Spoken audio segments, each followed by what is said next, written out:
Un actor se prepara, de Stanislavski. Capítulo 3. Acción. ¿Qué día el de hoy? Nuestra primera lección con el director. Nos reunimos en la escuela, un teatro pequeño, pero perfectamente equipado. Tortsov entró, nos miró a todos con atención y dijo: María, suba por favor al escenario. La pobre muchacha se asustó. Me recordó a un cochero temeroso la manera en que corrió a esconderse. Al fin la alcanzamos y la llevamos frente al director, que reía como un niño. Ella se cubría la cara con las manos y repetía sus exclamaciones favoritas. Dios mío, no puedo, qué miedo tengo. Cálmese, le dijo, mirándola fijamente, y tratemos de representar una pequeña obra. El argumento es este. No prestaba atención alguna a la agitación de la joven. Se levanta el telón y usted se encuentra sentada, y sigue sentada. Finalmente, el telón cae. Eso es todo. No se podría imaginar algo más simple, ¿no es cierto? María no contestó, de modo que el director la tomó del brazo y sin decir palabra la llevó hasta el escenario, mientras todos nosotros reíamos. El director se volvió y dijo tranquilamente: Amigos míos, se encuentran en clase. María está atravesando un momento muy importante de su vida artística. Traten de aprender a reír cuando sea oportuno y el por qué hacerlo. La llevó hasta la mitad del escenario. Nos sentamos en silencio y esperamos que se levantara el telón. Se levantó suavemente. Ella estaba sentada en el centro mismo, cerca de las candilejas, cubriéndose aún la cara con las manos. Se hicieron sentir la solemnidad de la atmósfera y el largo silencio. Se dio cuenta de que era preciso hacer algo. Primero apartó una mano de la cara y luego la otra, y agachó la cabeza tan profundamente que solo podíamos ver el nacimiento de la nuca. Otra pausa. La tensión ya era dolorosa, pero el director esperaba en silencio. Dándose cuenta de la creciente tensión, María miró al público, pero inmediatamente volvió a su posición anterior. No sabiendo hacia dónde mirar o qué hacer, comenzó a moverse en su asiento, a cambiar de posición y a adoptar actitudes ridículas. Se estiraba y se encogía, se agachaba o tiraba nerviosa de su corta falda. Largo rato se quedó mirando fijamente un punto en el suelo. Durante cierto tiempo el director se mantuvo inmutable, pero luego hizo la señal para que se bajase el telón. Me acerqué rápidamente a él porque deseaba que me sometiera al mismo ejercicio. Me colocó en medio del escenario. En realidad no se trataba de una representación. Sin embargo, me sentí lleno de impulsos contradictorios. Por estar en el escenario me encontraba en exhibición y sin embargo una sensación íntima exigía soledad. Una parte de mi ser trataba de divertir a los espectadores para que no se aburrieran. Otra me impulsaba a no preocuparme por ellos. Las piernas, brazos, cabeza y torso, aunque ejercitaban los movimientos que yo deseaba, agregaban de por sí algo superfluo. Mueve uno el brazo o la pierna en la forma más simple e imaginable y de pronto se encuentra todo retorcido y con la sensación de estar posando para un retrato. ¡Qué extraño! Yo había estado solo una vez en un escenario y sin embargo me era infinitamente más fácil estar sentado afectadamente que en una actitud simple. No podía pensar en lo que debía hacer. Más tarde, los compañeros me dijeron que había dado sucesivamente la impresión de estúpido, gracioso, preocupado, culpable, finalmente, como si pidiera disculpas. El director se limitaba a esperar. Luego hizo ejecutar el mismo ejercicio a todos los demás. Muy bien, dijo, continuemos. Más adelante volveremos a estos ejercicios y apreciaremos cómo estar sentados en el escenario. ¿Y no es esto lo que hemos estado haciendo?, preguntamos. Oh, no, contestó. No estuvieron sentados. ¿Qué es lo que debimos hacer? En lugar de responder con palabras, se levantó rápidamente, subió al escenario de la manera más natural del mundo y se sentó cómodamente a descansar en un sillón, tal como si estuviera en su casa. No trató de hacer nada. Sin embargo, la simple posición de estar sentado resultaba sorprendente. Lo observamos atentamente, tratando de comprender lo que pensaba en ese momento. Sonrió y nosotros también. Parecía pensativo y nosotros ansiábamos saber lo que en ese momento pasaba por su mente. Dirigió fijamente su vista hacia un punto y nosotros sentimos la necesidad de saber qué le había llamado la atención. En la diaria existencia nadie se hubiera sentido especialmente interesado en su manera de sentarse o quedarse sentado, pero por alguna razón, cuando se trata de la escena, se le observa atentamente y quizá verlo simplemente en esa posición resulta placentero. Esto no sucedió cuando nosotros estuvieron sentados en el escenario. No teníamos interés en observarlos ni en lo que podían estar pensando. Su impotencia y sus deseos de agradar eran ridículos. Sin embargo, a pesar de que el director no parecía prestarnos la menor atención, nos sentíamos fuertemente atraídos por él. ¿Cuál era el secreto? Él mismo nos lo reveló. Cuanto suceda en el escenario debe tener un propósito. Hasta el hecho de estar sentado debe tener su fin, un fin específico. No solo el de estar a la vista del público. Se debe ganar el derecho a poder sentarse allí y no es cosa fácil. Ahora repitamos el experimento, dijo sin bajar del escenario. María, suba, vamos a representar juntos. ¡Juntos!, exclamó María y corrió al escenario. Otra vez se sentó en el sillón en medio del escenario y esperó nerviosamente, volviéndose y tirando de su falda como lo había hecho antes. El director estaba de pie, cerca de ella, al parecer buscando algo con sumo cuidado en una libreta. Mientras tanto, María gradualmente se fue tranquilizando, concentrándose hasta que finalmente quedó inmóvil, con los ojos fijos en él. Temía molestarlo y se limitaba a esperar sus indicaciones. Su postura en ese momento era absolutamente natural, casi parecía hermosa. El escenario destacaba sus mejores rasgos. Pasó algún tiempo de esa manera y el telón cayó. ¿Cómo se siente?, preguntó el director cuando regresaban a sus sitios en la platea. ¿Yo? ¿Por qué? ¿Acaso hemos representado? Naturalmente. Ah, pero yo pensaba que solo estuve sentada esperando que usted encontrara en su libreta lo que buscaba y me indicara lo que debía hacer. No he desempeñado ningún papel, y eso fue lo mejor, dijo él. Se sentó, estuvo esperando y no actuó. Se volvió entonces a nosotros. ¿Qué les ha parecido más interesante?, preguntó. ¿Estar en el escenario mostrando los pequeños pies como Sonia o la figura entera como Grisha, o estar sentado en el escenario con un propósito específico, aunque sea tan simple como el de esperar que algo suceda? Puede no tener interés intrínseco en sí mismo, pero es la vida, mientras que estar exhibiéndose nos aparta del dominio del arte vivo. En el escenario se debe estar siempre representando algún papel. Acción, movimiento, es la base del arte a que espera el actor. Pero, interrumpió Grisha, acaba usted de decir que es necesario actuar y que al mostrar los pies y la figura tal como yo lo he hecho no es acción. ¿Por qué entonces es acción estar sentado sin mover un dedo como acaba usted de hacerlo? Para mi modo de ver, eso es absoluta falta de acción. Yo lo interrumpí audazmente. No sé si era acción o inacción, pero todos estamos de acuerdo en que fue mucho más interesante su falta de acción, como tú la llamas, que tu propia representación. La inmovilidad externa, dijo el director tranquilamente dirigiéndose a Grisha, de quien se encuentra sentado en el escenario, no implica pasividad. Puede estar sentado sin moverse en absoluto y al mismo tiempo encontrarse en plena actividad, y eso no es todo. Frecuentemente, la inmovilidad es el resultado directo de la intensidad interna, y son precisamente esas actividades íntimas las que poseen mayor importancia artística. La esencia del arte no se encuentra en su forma exterior, sino en su contenido espiritual. De modo que cambiaré la fórmula que les dicté hace un momento y la expondré así. En el escenario es indispensable actuar, sea externa o internamente. Representemos esta obra, dijo el director a María al iniciar la clase de hoy. He aquí la trama. La madre ha perdido su trabajo y por supuesto no tiene medios ni posee nada para vender que le permita conseguir el dinero con que pagar sus estudios en la Academia de Arte Escénico. En consecuencia se verá precisada a dejar sus estudios mañana. Pero una amiga ha acudido en su ayuda. No posee dinero en efectivo, pero le ha traído un broche con piedras valiosas. Su acto generoso la ha emocionado.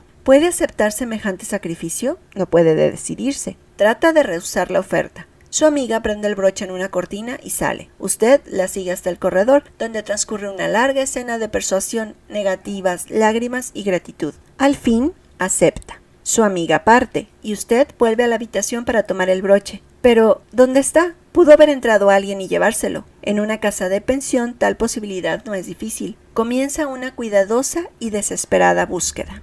Vaya y suba al escenario. Yo aseguraré el broche en uno de los pliegues de esa cortina y usted debe encontrarlo. Poco después anunció que todo estaba listo. María subió al escenario con una rapidez tal que parecía que la persiguieran. Corrió hasta las candilejas y luego hacia el fondo del escenario, apretando su cabeza con las dos manos y gimiendo de terror. Luego volvió al proscenio, repitiendo su actitud anterior de retirada al fondo, pero en sentido contrario. Corriendo se acercó a la cortina, asió los pliegues y los sacudió desesperadamente, hundiendo finalmente la cabeza entre ellos. Con esta actitud trataba de representar su búsqueda. Al no encontrarlo se volvió bruscamente y atravesó corriendo el escenario, ya haciéndose la cabeza con las manos y golpeándose el pecho, aparentemente con el propósito de representar lo trágico de la situación. Los que estábamos sentados en las primeras filas de la platea apenas podíamos aguantar la risa. No pasó mucho tiempo hasta que María, con sonrisa de triunfo y mirada brillante, bajara del escenario y se reuniera con nosotros. ¿Cómo se siente?, le preguntó el director. ¡Oh, maravillosamente! No puedo expresar mi alegría, dijo moviéndose en su asiento.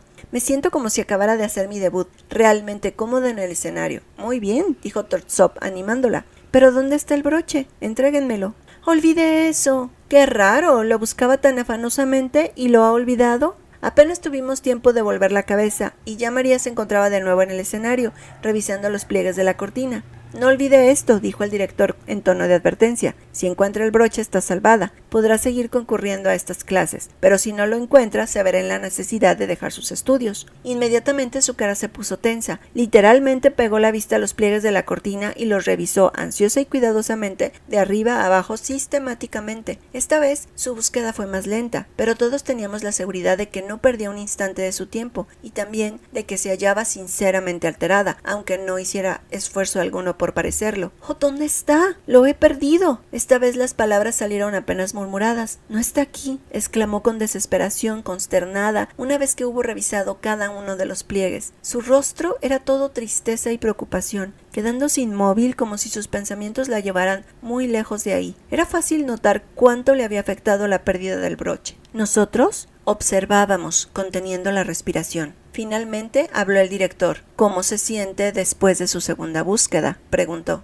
«¿Que cómo me siento? No lo sé». Su actitud era lánguida, encogíase de hombros mientras articulaba su respuesta, e inconscientemente sus ojos seguían fijos en el piso del escenario. «He buscado tanto», exclamó al cabo de un instante. «Es verdad, esta vez ha buscado realmente», dijo el director. «Pero, ¿qué hizo la primera vez?» La primera vez estaba emocionada, sufría. ¿Qué sensación fue más agradable? ¿La primera, cuando corría atropellándolo todo y tironeaba sin objeto de la cortina? ¿O la segunda, cuando buscó cuidadosamente? La primera, por supuesto, cuando buscaba el broche. No trate de hacernos creer que la primera vez lo buscaba, dijo. Ni siquiera pensó en él, solo buscó sufrir por el gusto de hacerlo. En cambio, la segunda vez sí que buscó. Todos nos dimos cuenta de ello, comprendimos, creíamos, porque su consternación y su interés existieron realmente. Su primera búsqueda fue mala, la segunda fue buena. El veredicto la sorprendió. ¡Ah!, exclamó. «Por poco enfermo esa primera vez».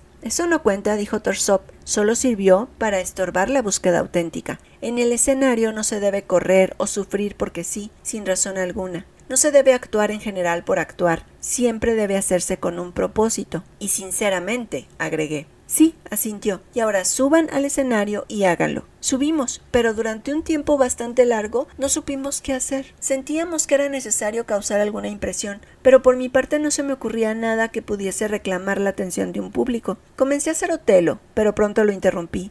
Leo ensayó por turno un aristócrata, un general y un campesino. María corría de aquí para allá, haciendo su cabeza y poniendo la mano sobre el corazón para representar tragedia. Paul se sentó en una silla, adoptando pose hamletiana, como queriendo representar dolor o desilusión. Sonia caminaba de un lado a otro y a su lado Grisha le declaraba su amor en el más manido estilo teatral. Cuando por casualidad reparé en Nicolás y en Dasha, quienes, como de costumbre, se habían escondido en un rincón, casi me enfurecieron las miradas fijas y las posturas tiesas y estáticas que adoptaban para representar una escena del Brand de Ibsen. «Resumiendo lo que habéis representado», dijo el director, «empezaré por usted», dijo señalándome, «y al mismo tiempo con usted y usted», prosiguió dirigiéndose a María y a Paul. «Siéntense aquí, en estas sillas, donde pueda verlos mejor, y comiencen. Usted tendrá que sufrir por los celos, usted por el dolor y usted por tormento. Cada uno deberá representar esos estados de ánimo con el solo fin de hacerlo».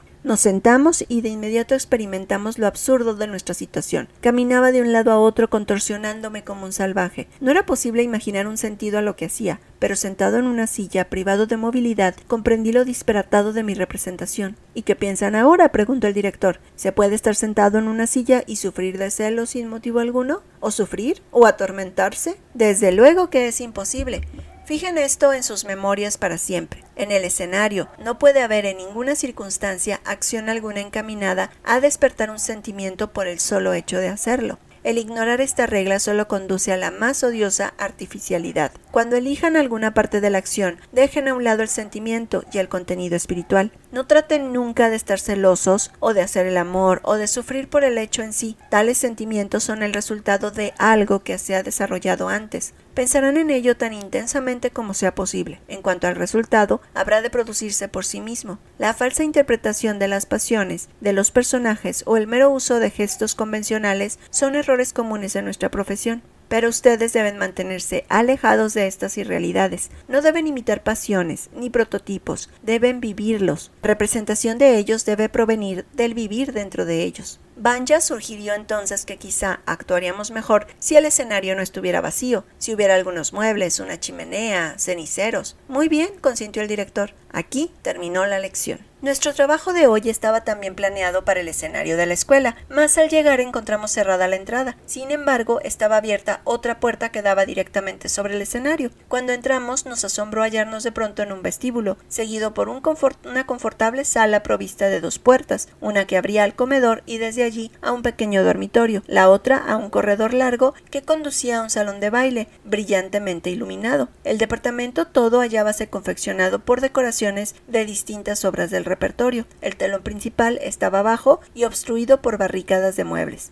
Nos faltaba la sensación de hallarnos sobre el escenario, de modo que nos condujimos como si estuviéramos en nuestra propia casa. Comenzamos por examinar las habitaciones, luego nos dividimos en grupos para conversar. A ninguno se le ocurrió pensar que había comenzado la lección. Fue el director quien finalmente nos recordó que habíamos venido para trabajar. ¿Qué haremos?, preguntó alguien. Lo mismo que ayer, fue la respuesta. No nos movimos. ¿Qué sucede?, pregunté. Fue Paul quien contestó. Realmente no sé. De improviso, sin razón alguna, ¿ponerse a actuar? Se detuvo, sintiéndose perdido. Si les resulta molesto actuar sin razón, busquen entonces alguna, dijo Torsov. No les pongo restricción alguna, solo que no continúen inmóviles como estacas. Pero, ¿no sería eso representar nada más por el hecho de hacerlo?, aventuró alguien. No, replicó el director. Desde ahora en adelante habrá de representarse solo con algún propósito. Tienen ustedes ahora los ambientes que pidieron ayer. ¿No pueden sugerir algunas razones interiores que resulten en simples actos físicos? Por ejemplo, si le pido a Vanya que vaya y cierre la puerta, ¿no lo haría? ¿Cerrar la puerta? Naturalmente. Y Vanya hacia ella se dirigió cerrándola de un golpe y regresando enseguida sin darnos tiempo de verlo. Eso no es lo que se entiende por cerrar una puerta, dijo el director. Con la palabra cerrar, quiero expresar el deseo de que la puerta sea cerrada, de manera que permanezca cerrada para que no haya corriente de aire, o bien para que las personas que están en el cuarto contiguo no oigan lo que estamos diciendo. Usted se limitó solamente a darle un golpe, sin propósito alguno, y de forma tal que muy bien puede volverse a abrir, como en realidad ha sucedido. No cierra bien, de verdad, no se puede, se disculpó Vanya. Si resulta difícil cerrarla, mi pedido requiere entonces más tiempo y más cuidado, dijo el director. Esta vez la cerró correctamente. Mándeme a hacer algo, le rogué. ¿No puede pensarlo usted? Allí hay una chimenea y leña. Vaya y encienda un fuego. Tal como me pidiera, empecé por colocar la leña en el hogar, mas no encontré fósforos, ni en mis bolsillos, ni sobre la repisa. Así que volví a Torsov y le expliqué la dificultad en la que me hallaba. ¿Por todos los cielos, para qué quiere fósforos?, preguntó. Para encender el fuego. La chimenea es de papel. ¿Quiere incendiar el teatro?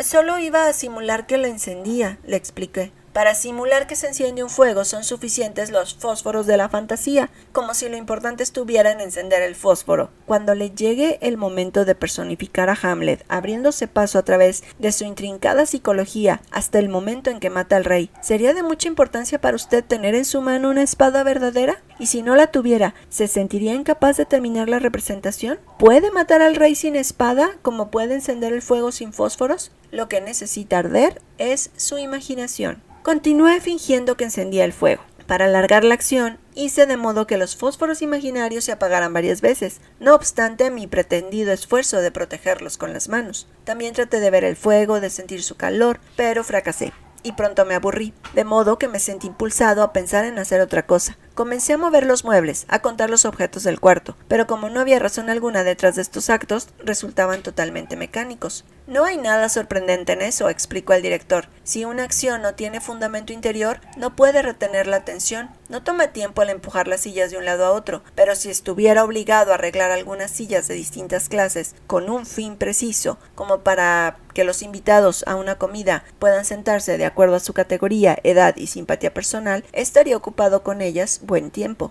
Pero se me había acabado la imaginación. Tan pronto vio que también los otros se sentían abatidos, nos reunió en la sala. ¿No se avergüenzan? Si hubiera traído una docena de chiquillos y les hubiera dicho que este era su nuevo hogar, ¿habrían visto qué brillo el de sus imaginaciones? ¿Qué juegos los suyos? ¿No pueden ser como ellos? Eso es fácil de decir, rebatió Paul, pero no somos niños. Ellos desean jugar por naturaleza, pero lo nuestro debe ser forzado. Por supuesto, contestó el director. Si ustedes no pueden o no saben encender esa chispa interior, no tengo más que decir. Toda persona que en realidad es un artista desea crear en su interior una vida más honda e interesante que la que le rodea en la realidad. Grisha intervino.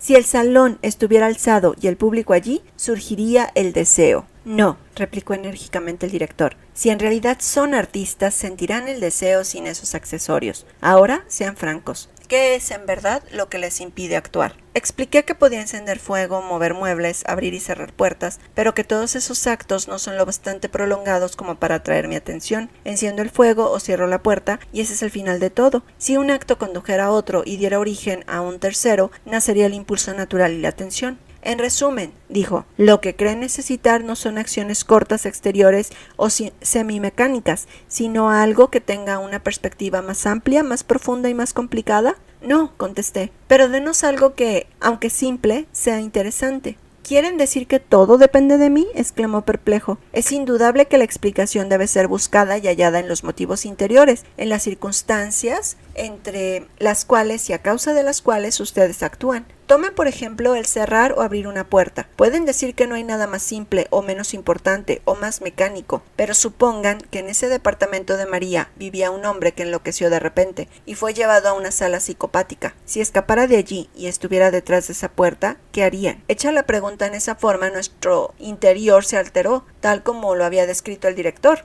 No pensábamos más en cómo extender nuestra actividad, ni temimos por su forma de exterior. Nuestras mentes estaban concentradas en estimar el valor o propósito de este o aquel acto en relación con el problema presentado. Nuestra vista comenzó a medir la distancia de la puerta y a ver de acercarnos a ella sin peligro. Nuestro instinto de conservación percibía el peligro y sugería los medios de esquivarlo. Accidentalmente o a propósito, Vanya, que mantenía la puerta cerrada con su cuerpo, dio de repente un salto y todos corrimos detrás de él y las chicas entraron gritando al otro cuarto. Yo me encontré debajo de una mesa esgrimiendo un cenicero de bronce en la mano. El trabajo no había terminado. La puerta estaba cerrada, pero sin llave, pues no la había. Por lo tanto, lo más seguro que podíamos hacer era una barricada con sofás, mesas y sillas. Luego llamar al hospital y arreglar para que tomasen las medidas necesarias para recuperar la custodia del insano. El éxito de esta improvisación devolvió bríos a mi espíritu. Me acerqué al director y le rogué me diera otra oportunidad de encender fuego. Sin titubear me informa que María acaba de heredar una fortuna, que ha tomado este departamento y que celebra su buena suerte con una tertulia a la que ha invitado a todos sus condiscípulos. Uno de ellos, que es amigo de Kachalov,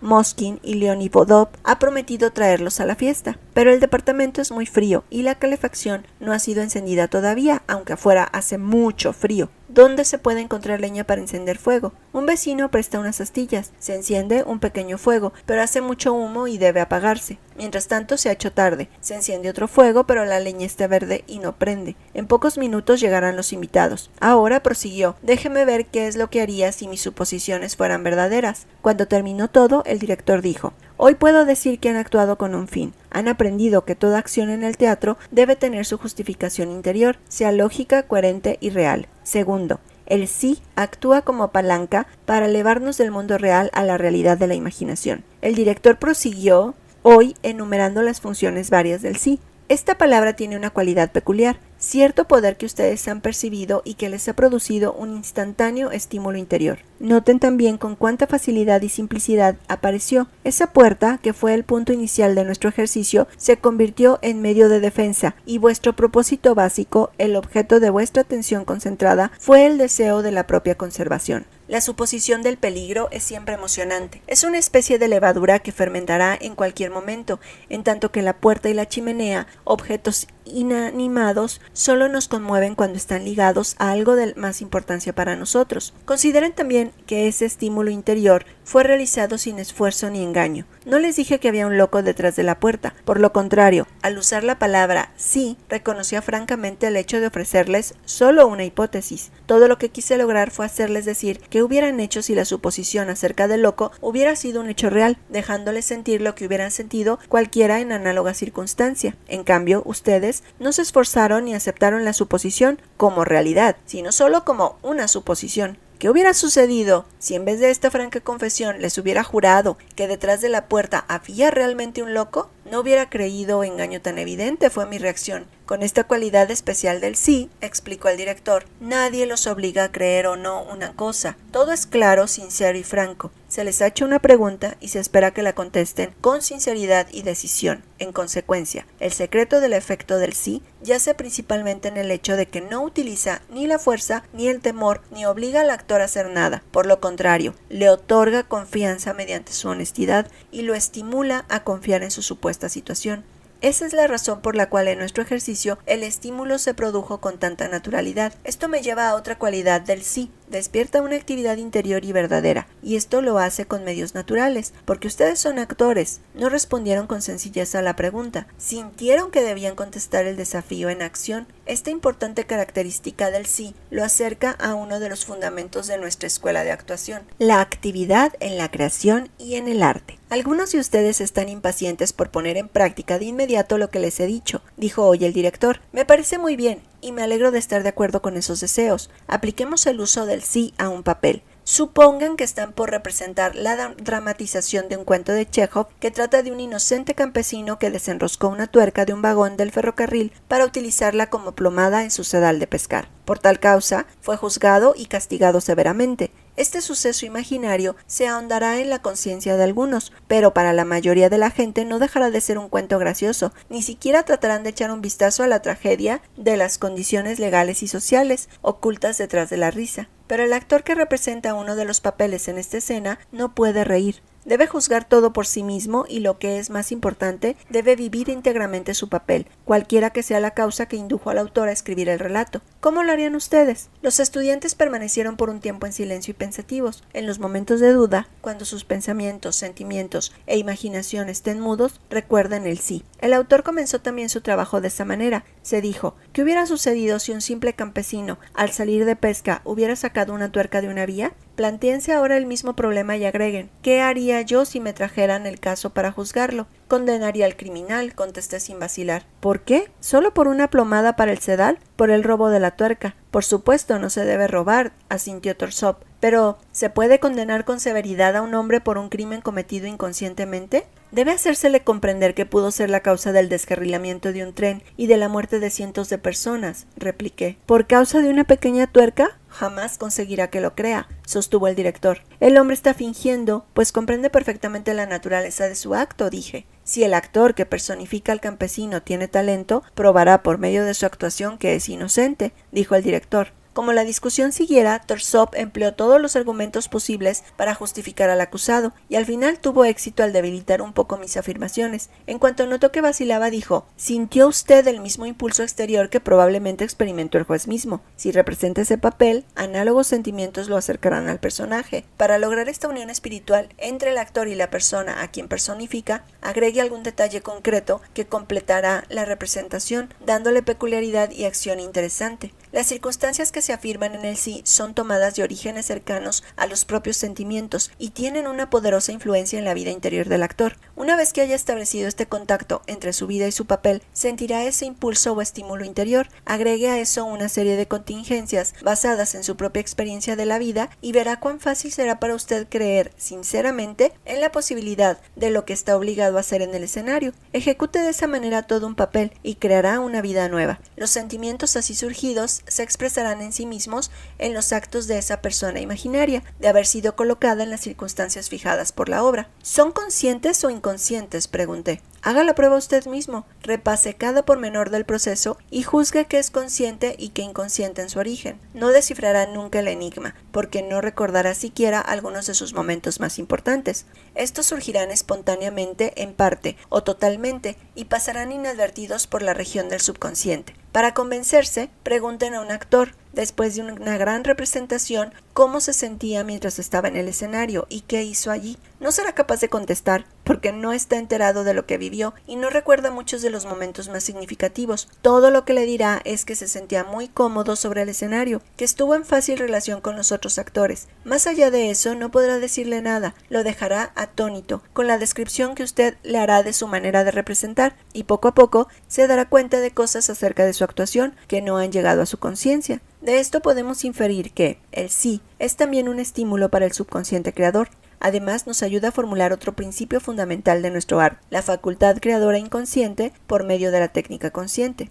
Hasta aquí he explicado los usos del sí en conexión con dos de los principios de mayor importancia de nuestro tipo de actuación, ligado más fuertemente a un tercero. Nuestro gran poeta Pushkin escribió acerca de él en su artículo inconcluso sobre el drama. Entre otras cosas, sinceridad en las emociones, sentimientos que parecen verdaderos en circunstancias dadas, es lo que exigimos de un dramaturgo. Piensen profundamente en esta afirmación y más tarde les daré un ejemplo vivido de cómo el sí nos ayuda a realizarlo. Sinceridad en las emociones, sentimientos que en circunstancias dadas parecen verdaderos. Repetí con toda clase de entonaciones. Alto, dijo el director, está convirtiéndolo en una formulación trivial, sin desentrañar su verdadera esencia. Cuando no comprenda un pensamiento en su totalidad, divídalo en sus partes componentes y estúdialas una por una. ¿Cuál es el significado exacto de circunstancias dadas?, preguntó Paul. Significa la historia de la obra, sus hechos, consecuencias, época, tiempo y lugar de la acción, las condiciones de vida de los actores y la interpretación de la mise en escena, la producción, los decorados, los trajes, los objetos necesarios para la representación, iluminación y efectos de sonido. Todas las circunstancias dadas al actor para que las tenga en cuenta mientras crea su papel. El sí es el punto de partida, las circunstancias dadas, el desarrollo. No puede existir el uno sin el otro. Sí debe contarse con la actividad estimulante necesaria. No obstante, sus funciones difieren algo. El sí da el impulso a la imaginación latente, mientras que las circunstancias dadas forman las bases del mismo sí, y ambos, junta y separadamente, ayudan a crear un estímulo interior. ¿Y cuál es el significado de sinceridad de las emociones?, preguntó Vanya con interés. Exactamente lo que dice, vívidas emociones humanas, sentimientos que el mismo actor ha experimentado. Bien, ¿qué son entonces los sentimientos que parecen verdaderos?, prosiguió Vanya. Por verdadera apariencia nos referimos no a los verdaderos sentimientos por sí mismos, sino a algo casi análogo a ellos, a emociones reproducidas indirectamente bajo el impulso de verdaderos sentimientos interiores. En la práctica, lo que tendrán que hacer es aproximadamente lo siguiente. Primero tendrán que imaginar por cuenta propia las circunstancias dadas ofrecidas por la obra, la producción escénica y la propia concepción artística. Todo este material proporcionará un plan general para la vida del personaje que van a desempeñar y las circunstancias que lo rodean. Es necesario que crean verdaderamente en las posibilidades de tal vida y se acostumbren tanto que se sientan unidos a ella. Si consiguen esto, encontrarán que las emociones sinceras o los sentimientos que parecen verdaderos se desarrollarán en ustedes espontáneamente. No obstante, cuando hagan uso de ese tercer principio de actuación, olviden los sentimientos, pues son en gran manera de origen subconsciente y no están sujetos a mandato directo. Dirijan toda la atención a las circunstancias dadas que están siempre a nuestro alcance. Hacia el fin de la lección dijo: ahora puedo completar lo que dije antes sobre el sí. Su poder depende no solo de su propia penetración, sino también de la agudeza del plan general de las circunstancias dadas. ¿Pero qué se le deja al actor si todo está preparado por otros? ¿Nada más que frusilerías?, interrumpió Grisha. ¿Qué quiere decir con frusilerías? ¿Qué quiere decir con fruslerías?, dijo indignado el director. ¿Cree usted que crear en la ficción imaginaria de otra persona y darle vida es una fruslería? ¿No sabe acaso que componer sobre un tema sugerido por otro es más difícil que inventar un tema uno mismo? Sabemos de casos que una obra mala obtuvo fama mundial por haber sido recreada por un gran actor. Sabemos que Shakespeare recreó historias de otros. Eso es lo que hacemos con el trabajo del dramaturgo. Damos vida a lo escondido de sus palabras. Ponemos nuestros propios pensamientos en las líneas del autor y establecemos nuestra propia relación con los demás personajes de la obra y las condiciones de su vida. Filtramos a través nuestro todos los materiales que recibimos del autor y del director. Los rehacemos, reforzándolos con nuestra propia imaginación. Ese material se vuelve espiritualmente y aún físicamente aparte de nosotros. Nuestras emociones son sinceras y como resultado final tenemos verdadera actividad productiva, todo lo cual está intensamente vinculado con lo que sucede en la obra. ¿Y usted dice que esa enorme tarea es fruslería? No, por cierto, eso es facultad creadora y arte. Con estas palabras terminó la lección. Hoy hicimos una serie de ejercicios consistentes en poner en acción nuestros propios problemas, tal como escribir una carta, arreglar un cuarto, buscar un objeto perdido. Los encuadrábamos en toda clase de conjeturas más o menos excitantes, y el propósito era ejecutarlos bajo las circunstancias que habíamos creado. El director atribuía a tales ejercicios tanta significación que trabajó en ellos con mucho entusiasmo. Después de hacer un ejercicio por turno con cada uno de nosotros, dijo: este es el principio de la buena senda, y la han encontrado a través de la propia experiencia. Por el momento, No habrá otro acceso al papel o no a la obra. Para comprender la importancia de este punto de partida, comparen lo que acaban de hacer con lo que hicieron en la representación de prueba. Con excepción de unos pocos momentos, por otra parte muy espaciados y accidentales, en la actuación de María y de Kostya, todos comenzaron a trabajar por el final en lugar de hacerlo desde el principio. Se propusieron desde un comienzo despertar en ustedes mismos y en el público una gran emoción, ofrecerles algunas imágenes vívidas y al mismo tiempo exhibir todas las cualidades exteriores e interiores de que están dotados. Por supuesto, este acceso equivocado los llevó a la violencia. Para evitar tales errores, recuerden siempre que cuando empiecen a estudiar un papel deben reunir primero todos los materiales que tengan alguna relación con dicho papel y completarlos con más y más imaginación hasta haber obtenido una similitud tal con la vida que sea fácil creer en lo que están haciendo. Olviden al principio los sentimientos. Cuando las condiciones interiores estén preparadas y bien preparadas, los sentimientos aflorarán a la superficie espontáneamente. En el próximo capítulo 4, imaginación. Gracias por haber llegado al final del video. Si no te has suscrito, considera hacerlo y visita www.taniaruizg.com. Ahí encontrarás más material de teatro.